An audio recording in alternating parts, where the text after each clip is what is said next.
Hello and welcome back, dear students.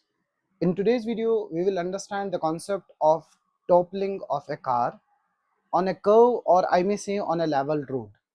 यहाँ पे आप इस पिक्चर में देखेंगे जब एक ये पर्टिकुलर ड्राइवर गाड़ी को टर्न करना चाह रहा था, कर्व उस साइड था, यानी कर्व की शेप जो इस साइड थी, गाड़ी जो टोपल हो रही है वो आउटवर्ड्स टोपल हो रही है क्योंकि यहाँ पे कर्व इस साइड दिखाया गया है।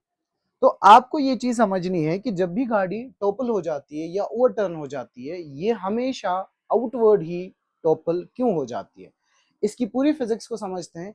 इसकी पूरी फिजिक्स को समझने के लिए let's move to the very basic concept of what we call as the FBD. अब इस गाड़ी को ऑब्जर्व कीजिए, सपोज ये इस कर्व पे चल रही थी या सर्कुलर ट्रैक पे चल रही थी।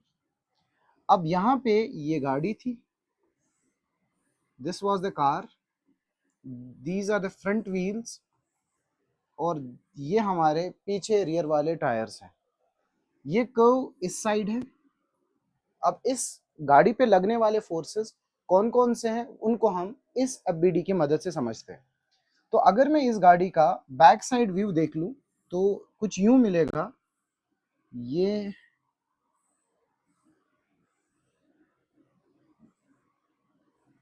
कर्व ऐसे है और ये गाड़ी का बैक साइड व्यू है। अब यहाँ पे ये वाला टायर जो है ये इनर टायर है, फाइन, ये हमारा इनर टायर है और ये वाला टायर जो है वो आउटर टायर है। यहां से जो नॉर्मल रिएक्शन जनरेट होगी, let me call that as normal reaction inner, और यहां से जो नॉर्मल रिएक्शन जनरेट होगी, let me call that as normal reaction outward.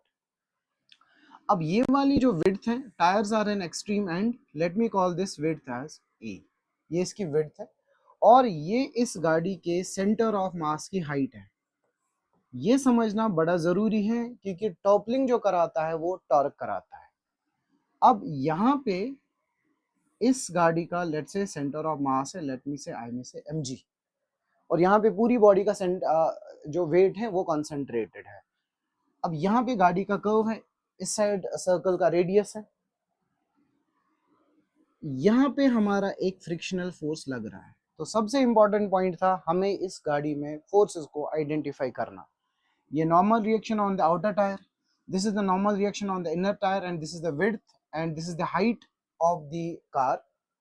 अब यहाँ पे बड़ा बेसिक सा कॉन्सेप्ट है कि जब भी कोई कार या कोई भी ऑब्जेक्ट टॉपल हो जाती है या ओवरटर्न हो जाती है, उसको ओवरटर्न या टॉपल जो है वो टॉर्क कराता है। और टॉर्क बड़ा बेसिक प्रिंसिपल है और हम जानते हैं टॉर्क को निकालते कैसे। अगर मैं इस नॉर्मल रिएक्शन का टॉर्क देखूं अबाउट दिस, क्योंकि ये गाड़ी जो है ना अपनी एक्सिस पे यानी सेंटर ऑफ मास के अबाउट घूमेगी, तो इस एनओ का टॉर्क क्लॉकवाइज है, इसका टॉर्क एंटी क्लॉकवाइज है, और एक और फ्रिक्शन है, इसका टॉर्क बी एंटी क्लॉकवाइज है।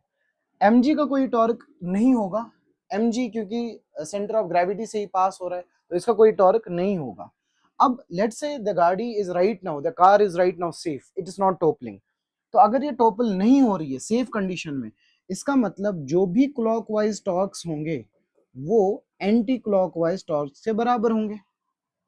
टॉपल जो ही हो जाएगी, एक ना एक टॉर्क क्लॉकवाइज या एंटी क्लॉकवाइज ज्यादा हो जाएगा। तो क्लॉकवाइज टॉर्क कौन सा मुझे दिख रहा है, that is N O multiplied by इसकी परपेंडिकुलर डिस्टेंस इस सेंटर ऑफ ग्रेविटी तक जो है वो a/2 है, let me call that as a/2। ठीक, तो NO मल्टीप्लाइडेड बाय a/2, मैं क्लॉकवाइज को पॉजिटिव ले लेता हूं, दोनों को या माइनस इक्वल टू 0 कर दो। अब एंटी क्लॉकवाइज टॉर्क कौन कौन सा लग रहा है, वो लग रहा है Ni मल्टीप्लाइडेड बाय इसकी परपेंडिकुलर डिस्टेंस भी a/2 है। we, we do have the perpendicular distance a/2 as well over here। अब इसको लिख देते हैं a/2। और कोई फोर्स है जिसका टॉर्क जनरेट हो रहा है, बिल्कुल, वो है फ्रिक्शन का। तो फ्रिक्शन का टॉर्क उसकी परपेंडिकुलर डिस्टेंस जो होगी वो हमारी h होगी।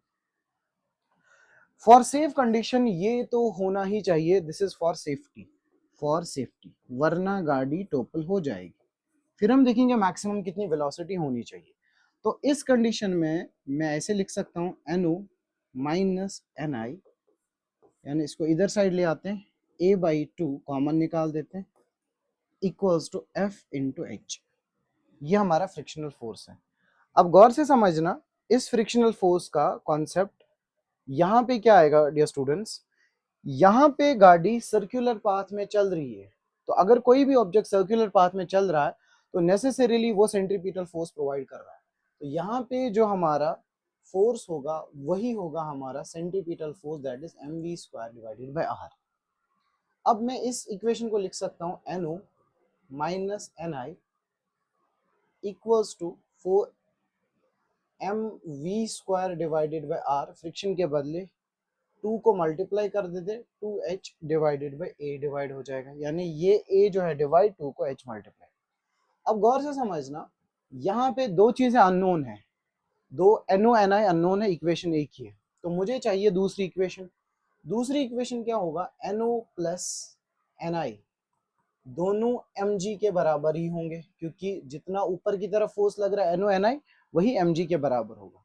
अब मेरे पास दो इक्वेशंस हैं और दो अननोन्स आ चुके हैं।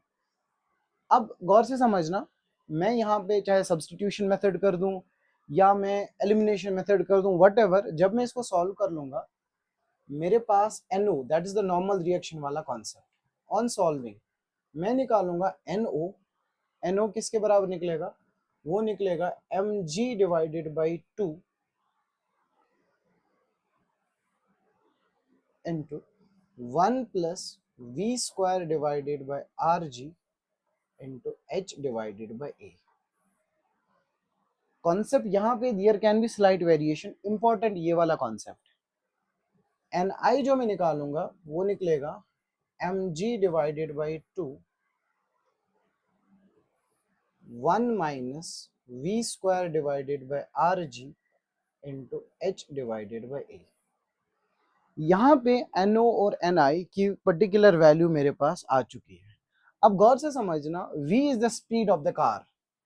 अगर मैं स्पीड को इंक्रीज कर देता हूं, suppose if I am increasing the speed, what will happen over here, v बढ़ने से NO जो है वो बढ़ जाएगा, NO विल इंक्रीज, क्योंकि ये 1 प्लस दिस है।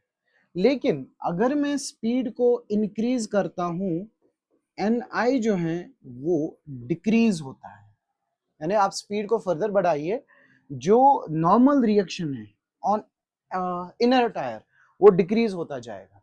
मैं स्पीड को फर्दर बढ़ा रहा हूं, on increasing further speed NI will further decrease. एक स्टेज ऐसा आएगा कि जब मैंने स्पीड को फर्दर बढ़ाया NI बिकम्स इक्वल टू 0, क्योंकि स्पीड के बढ़ने से NI घट रहा है। तो एक स्टेज ऐसा आएगा कि जिस टाइम पे फर्दर मैंने स्पीड बढ़ा दी, जो NI है, NI क्या है, is the reaction on the inner tyre, ये 0 हो जाएगा।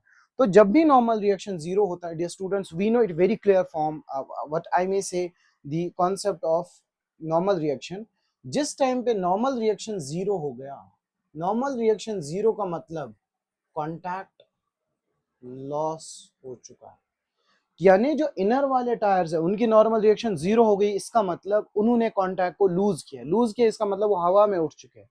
जो ही वो हवा में उठ चुके हैं तो इसका मतलब वहां पे सिर्फ NO बचा, और जब NO बचा NI 0 हो गया, गाड़ी बाहर की तरफ हमेशा टोपल हो जाएगी, जो पर्टिकुलर इस फिगर में दिख रहा था आपको। इसमें क्या हुआ है, इन जो ये टायर्स है, गाड़ी की इतनी स्पीड आ चुकी है कि V जो है वो फर्दर इंक्रीज हो चुका है और NI जो है वो डिक्रीज हो चुका है, डिक्रीज होते होते वो 0 हो चुका है, गाड़ी टोपल हो जाती है। अब हमें इसके बाद जो कॉन्सेप्ट पता होना चाहिए कि ऐसा जो है कितनी स्पीड होनी चाहिए सेफ वेलोसिटी। सेफ वेलोसिटी के लिए मैं NI की वैल्यू 0 पुट कर देता हूँ। जब इसमें मैं 0 पुट कर देता हूँ, what I will get 1 equal to v² divided by rg h divided by a। तो यहाँ से आपको पता लगेगा v is equal to rg a divided by h, तो v is equal to rg a by h का root, मतलब this is the maximum safe velocity. अगर इससे ज्यादा आपकी सेफ वेलोसिटी गाड़ी की होगी तो गाड़ी टोपल हो जाएगी। यहाँ पे आप गौर से देखना, तो v is directly proportional to a, मतलब जित रूट a, इवन दो अगर गाड़ी की विड्थ ज्यादा है तो टोपलिंग के चांसेस कम, और v is inversely proportional to h, मतलब अगर गाड़ी की हाइट ज्यादा तो उसकी सेफ वेलोसिटी की वैल्यू कम, यानी जिस स्पीड पे ट्रक टोपल हो जाएगी उस स्पीड पे मारुति या नॉर्मल गाड़ीज या रेसिंग कार्स टोपल नहीं हो जाती। इसीलिए आपने देखा होगा जो रेसिंग कार्स होती है वो उनकी हाइट उतनी ज्यादा नहीं होती है, क्योंकि उनको मैक्सिमम सेफ वेलोसिटी चाहिए होती है. तो this was the concept of what I may say the concept of toppling in cars. Thank you, and let's discuss some questions of this concept in the next video.